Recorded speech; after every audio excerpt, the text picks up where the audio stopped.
PG education career আনটি ভিডিঅ'লৈ সকলোকে স্বাগতম জনাইছোঁ ছাত্ৰ ছাত্ৰীসকল আজি মই ক্লাছ 6ৰ ইংৰাজী টেক্সটবুকখনৰ lesson number 8 I love my country এই পাঠটোৰ প্ৰশ্নসমূহ আলোচনা কৰিম তোমালোকে মনোযোগেৰে শুনিবা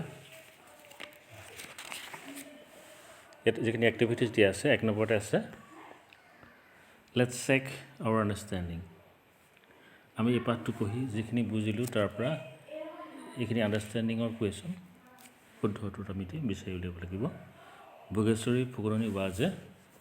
প্ৰথমতে অপশ্যনটো হৈছে ফ্ৰীডম ফাইটাৰ মুক্তিযুঁজাৰ আৰু মাৰ্টাৰ শ্বহীদ ফ্ৰীডম ফাইটাৰ এণ্ড মাৰ্টাৰ দুইটাই কৈছে আৰু ভলণ্টিয়াৰ স্বেচ্ছাসেৱক ইয়াৰ শুদ্ধটো হ'ব অপশ্যনটো হ'ব 3 freedom fighter and martyr Bhogeswari Phukanani মুক্তিযুঁজ আৰু স্বাধীনতা সংগ্ৰামী আৰু লগতে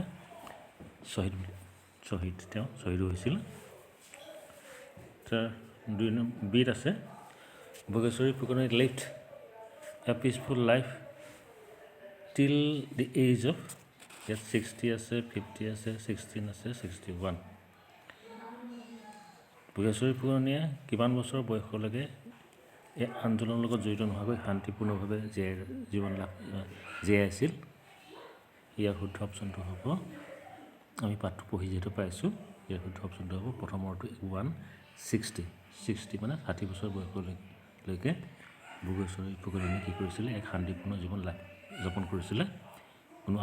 আন্দোলনত অংশগ্ৰহণ কৰা নাছিলে তেতিয়ালৈকে চিট আছে the Quit India movement started under the leadership of এতিয়া ভাৰতীয় আন্দোলন আৰম্ভ হৈছিলে কাৰ নেতৃত্বত ভোগেশ্বৰী ফুকননী মহাত্মা গান্ধী ভলণ্টিয়াৰ্ছ অফ বৰহমপুৰ প্ৰতাপ চন্দ্ৰ শৰ্মা ইয়াৰ শুদ্ধটো হ'ব মহাত্মা গান্ধী ভাৰতীয় আন্দোলন 1942 চনৰ ভাৰতীয় আন্দোলন আৰম্ভ হৈছিলে মহাত্মা গান্ধীৰ নেতৃত্বত তাৰপিছতে ডিত আছে ভোগেশ্বৰী ফুকননী ডাইড অন ভোগেশ্বৰী ফুকননীৰ মৃত্যু হৈছিলে September 20, 1943, September 18, 1942, September 16, 1942, September 20, 1942 আমি কিতাপখন পঢ়ি পাইছোঁ যে ইয়াৰ শুদ্ধ উত্তৰটো হ'ব September 20, 1942 এতিয়া আমি পাছৰ প্ৰশ্নখিনি লিখোঁ ইয়াত ৰিএৰেঞ্জ কৰিব দিছে rearrange the following sentences about the lesson in the proper sequence taking the help of the information from the lesson পাঠটোত চাই ইয়াত যিখিনি কথা দিয়া আছে এইখিনি একাধিক ক্ৰমে তাৰমানে ক্ৰম নখৰে মিলাব লাগে কোনটো আগত কোনটো পিছত সেইটো মিলাব লাগে আমি প্ৰথমতে পঢ়ি লৈছোঁ প্ৰথমৰ পইণ্টত 1 নম্বৰত আছে Bhogeswari Phukanani inspired many people to join the protest rally at Barhampur protest ৰেলীত অংশগ্ৰহণ কৰিবৰ কাৰণে বহু মানুহক ভোগেশ্বৰী ফুকননীয়ে অনুপ্ৰেৰণা যোগাইছিল তাৰপাছত কৈছে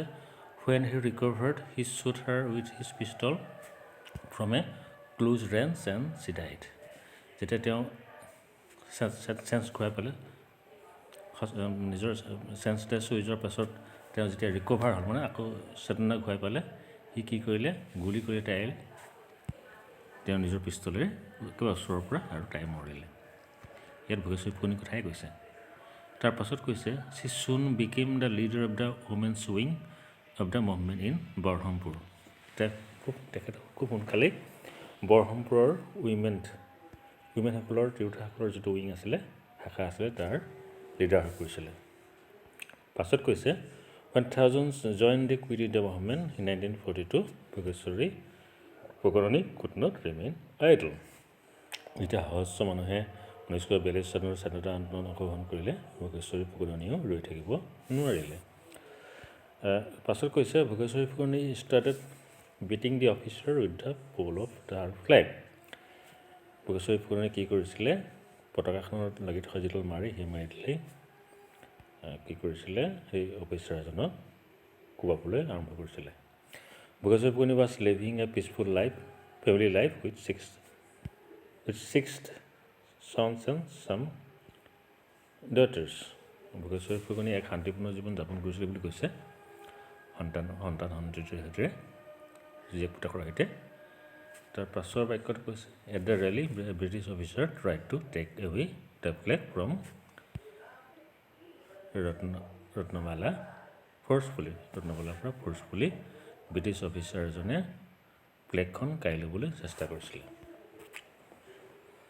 এতিয়া আমি যদি ক্ৰম অনুসৰি সজাবলৈ চেষ্টা কৰোঁ মানে আৰম্ভণি কোনটো হ'ব শেষত কোনটো হ'ব এনেকুৱা যদি ক্ৰম অনুসৰি সজাওঁ এইটো তেতিয়া প্ৰথম বাক্যটো হ'ব Bhogeswari Phukanani was leading a peaceful family life with 6 sons and 2 daughters. এইটো প্ৰথম বাক্য হ'ব। তাৰপিছত 2 নম্বৰত আহিব when thousands joins the Quit India movement in 1942 Bhogeswari Phukanani could not remain idle. তাৰপিছত 2 নম্বৰ সেইটো আহিব। তাৰপিছত কি হ'ব 3 নম্বৰত আহিব পাছত 3 নম্বৰ বাক্যটো হ'ব এই 3 নম্বৰ যিটো বাক্য আছে সেইটো 3 নম্বৰত হ'ব she soon became the leader of the women's wing of the movement in Barhampur. এইটো মন কৰিবলগীয়া এই 3 নম্বৰত থকা বাক্যটো ৰিয়েলি 3 নম্বৰতে থাকিব। তাৰ পাছত 4 নম্বৰলৈ আহিব এই 1 নম্বৰত থকাটো Bhogeswari Phukanani inspired many people to join the protest rally at Barhampur. তাৰ পিছত একেবাৰে শেষৰ বাক্যটো আহিব এবাৰ at the rally the British officer try to take away the flag from Ratnamala forcefully. এই বাক্যটো এতিয়া কি 5 নম্বৰত আহিছে। তাৰপিছত 6 নম্বৰত আহিব এইটো Bhogeswari Phukanani started beating the officer with the pole of her flag। এইটো হ'ব 6 নম্বৰত আৰু 7 নম্বৰত মানে 7 নম্বৰত আহিব এই বাক্যটো 2 নম্বৰত থকা বাক্যটো আহিব 7 নম্বৰলৈ when he recovered he shot her with his pistol from a close range and she died। এইটো মানে একেবাৰে শেষলৈ যাব এই বাক্যটো when he recovered he shot her with his pistol from a close range and she died। এইটো হ'ব। তাৰপিছত ইয়াত here are meanings of some new words you read in the lesson। ইয়াত মিনিং দিছে martyr one who dies or suffers greatly for a great cause। martyr মানে শ্বহীদ কিবা এটা মহৎ কামত মৃত্যুবৰণ কৰা লোক।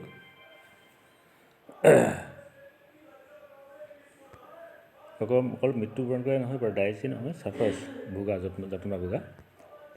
ইয়াত ছাফাৰ্ছ বুলি কৈছে আচলতে মৃত্যুবৰণ কৰাটোহে শ্বহীদ হয় দেশৰ কাৰণে মৃত্যুবৰণ কৰাটোক শ্বহীদ বুলি কোৱা যায়। ৰেলী এ লাৰ্জ পাব্লিক মিটিং ৰেলী বুলি ক'লে আমি কি বুজোঁ মানে এটা বৃহৎ জনসমুদ্ৰ মানে বহুত মানুহক লৈ কৰা এখন meeting. Disperse to move apart and go' away in different directions মানে মানুহ গোট খাই থকা মানুহখিনিক চেডলি বেডলি কৰি খেদি পঠোৱা